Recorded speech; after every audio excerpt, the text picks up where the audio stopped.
हमारे राम आ गए हैं।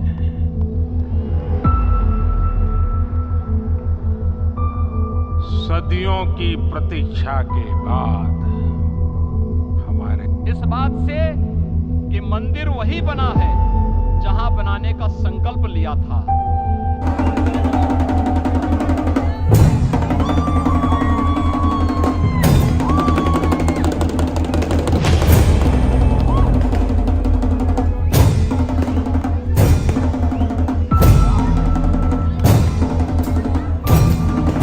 रामलला का प्राण प्रतिष्ठा हो चुका है और वे अपने भव्य एवं दिव्य मंदिर में विराज चुके हैं, जिसका केवल भारत में ही नहीं बल्कि विश्व भर में उत्सव मनाया जा चुका है। लेकिन जब राम जन्मभूमि आंदोलन शुरू हुई तो क्या था आम जनता का विचार इस ऐतिहासिक आंदोलन के लिए, जो आज राम मंदिर निर्माण के प्रमुख कारक तत्वों में से एक साबित हुई है, तथा आने वाले पीढ़ियों पर क्या प्रभाव रहेगा राम मंदिर का जानने के लिए वीडियो अंत तक देखें और चैनल को सब्सक्राइब अवश्य कर ले।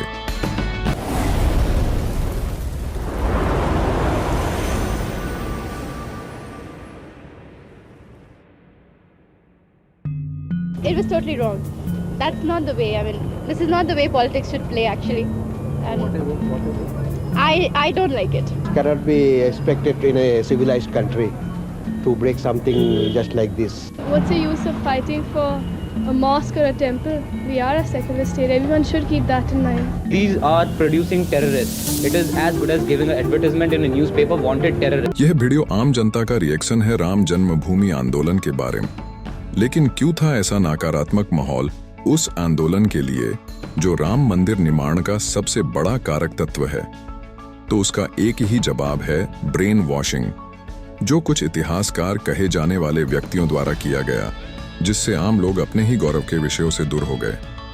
जिससे समझते हैं इस उदाहरण से इन्हीं इतिहासकारों द्वारा किए गए क्लेमों के आधार पर वाई.सी. रोसर नामक एक अमेरिकी महिला स्कॉलर के मन में हिंदू राजाओं द्वारा तोड़े गए बौद्ध स्तूपों के बारे में रिसर्च करने की विचार आया।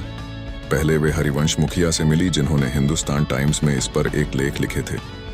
जब उनसे इसका प्रमाण मांगा गया तो उनका जवाब था, मैंने तो बस रोमिला थापर जी को कोट कर दिया था, प्रमाण तो उनके पास होंगे। जब वाई.सी. रोसर रोमिला थापर से मिली तो उनका कहना था, मैंने तो ऐसा कुछ लिखा ही नहीं, लेकिन एक अमेरिकी research scholar Richard A. Ton ने अपनी किताब के प्रीफिक्स में इसका जिक्र किया है। तो इस तरह कोई प्रमाण न होने के बावजूद एक कोरा झूठ को समाज में छोड़ दिया गया, और आज भी ऐसा किया जा रहा है, जिससे हिंदू समाज अपने मंदिरों के रिक्लेम करने से पहले ही अपराध बोध से भर जाए। इसे बौद्धिक आतंकवाद न कहा जाए तो क्या कहा जाए? यह एक ही उदाहरण काफी है उन इतिहासकारों के विश्वसनीयता को परखने के लिए।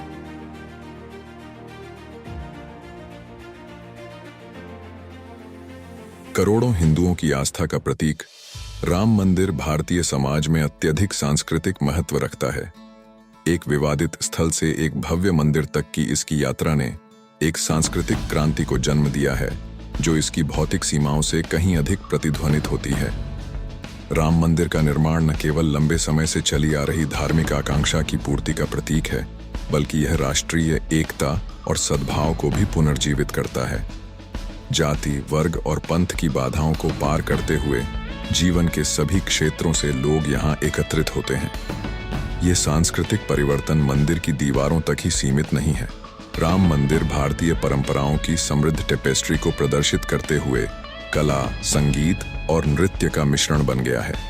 कलाकार यहाँ आते हैं, भक्ति की भावना का जश्न मनाते हैं और अपनी रचनात्मकता को जीवंत और विविध तरीकों से व्यक्त करते हैं। राम मंदिर का प्रभाव कला के दायरे से परे तक फैला हुआ है। इसने इतिहास, धर्म और हमारे राष्ट्र की साझा विरासत के बारे में बौद्धिक चर्चा और बहस को प्रज्वलित किया है। विद्वान, इतिहासकार और विचारक हमारी सांस्कृतिक जड़ों की गहरी समझ को बढ़ावा देते हुए विभिन्न दृष्टिकोणों का पता लगाते हैं। राम मंदिर सामाजिक परिवर्तन का उत्प्रेरक भी है। इसके आसपास धर्मार्थ पहल, स्वास्थ्य देखभाल शिविर और शैक्षिक कार्यक्रम फले फूले हैं। मंदिर समाज सेवा, वंचितों को सशक्त बनाने और करुणा और एकजुटता के बंधन को मजबूत करने का केंद्र बन गया है। राम मंदिर का सांस्कृतिक प्रभाव धार्मिक सीमाओं से परे है। अंतर धार्मिक संवाद, और समझ को बढ़ावा देता है।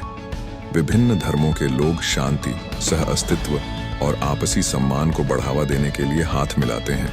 यह एकता के प्रतीक के रूप में कार्य करता है, एक दूरदर्शी समाज को प्रेरित करता है जो विविधता और सद्भाव को महत्व देता है। राम मंदिर द्वारा लाई गई सांस्कृतिक क्रांति एक ऐसे समाज को चित्रित करती है जो अपनी विविध विरासत को अपना रहा है, अपनी आध्यात्मिकता में सांत्वना ढूंढ रहा है और मतभेदों के बीच सद्भाव की तलाश कर रहा है। चूंकि मंदिर ऊंचा खड़ा है, यह पीढ़ियों को प्रेरित करता रहेगा, हमारे सांस्कृतिक ताने बाने को मजबूत करेगा और एकता की भावना को प्रज्वलित करेगा। राम भारत का आधार है, राम भारत का विचार है, राम भारत का विधान है, राम भारत की चेतना है, राम भारत का चिंतन है, राम भारत की प्रतिष्ठा है, राम भारत का प्रताप है, राम प्रवाह है, राम प्रभाव है, राम नेति भी है, राम नीति भी है।